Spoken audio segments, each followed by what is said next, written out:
জ্ঞান ও অজ্ঞান।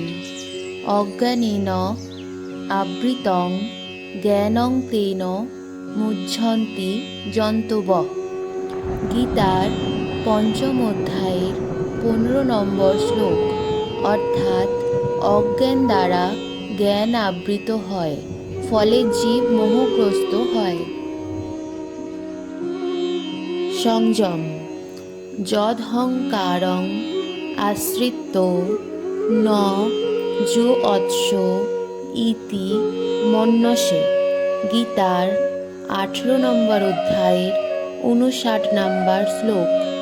অর্থাৎ তুমি যদি অহংকারের আশ্রয় নিয়ে যুদ্ধ না করার সিদ্ধান্ত নাও, তাহলেও তোমার প্রকৃতি তোমাকে বাধ্য করবে।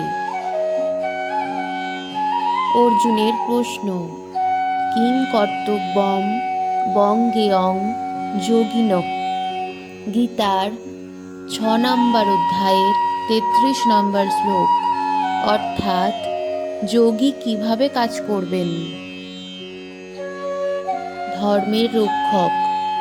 পরিত্রাণায় সাধূনাং বিনাশায় চ দুষ্কৃতাম।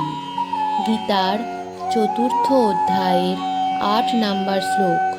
অর্থাৎ সাধুদের রক্ষার জন্য এবং দুরাচারীদের বিনাশের জন্য আমি যুগে যুগে অবতীর্ণ হই। অহংকার মুক্তি।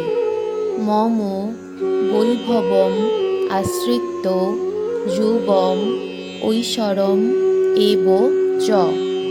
গীতার 10 নম্বর অধ্যায়ের 7 নম্বর শ্লোক। অর্থাৎ আমার ঐশ্বর্য এবং যোগজ শক্তির মধ্যে আত্মসমর্পণ করো। অবিনশ্বর জ্ঞান। ঈশ্বর সর্বভূতানাং হৃদ্দেশে অর্জুন তিষ্ঠতি। গীতার 18 নম্বর অধ্যায়ের 61 নম্বর শ্লোক।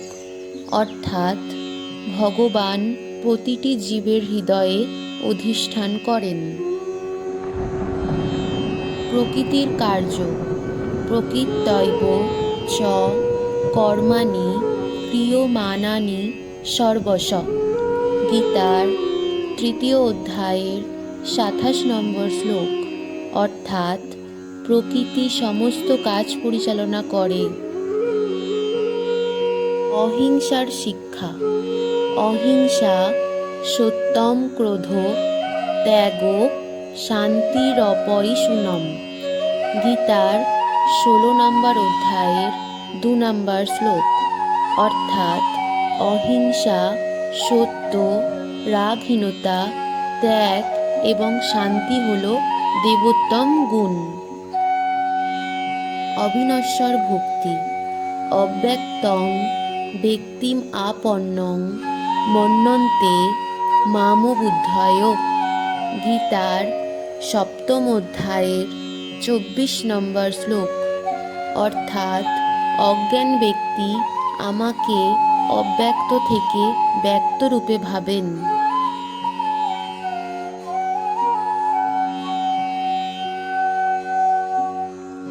সংযম ও ত্যাগ। ত্যাগস্য শান্তির অনন্তরম। গীতার 12 নম্বর অধ্যায়ের 12 নম্বর শ্লোক। অর্থাৎ ত্যাগের পরেই শান্তি আসে।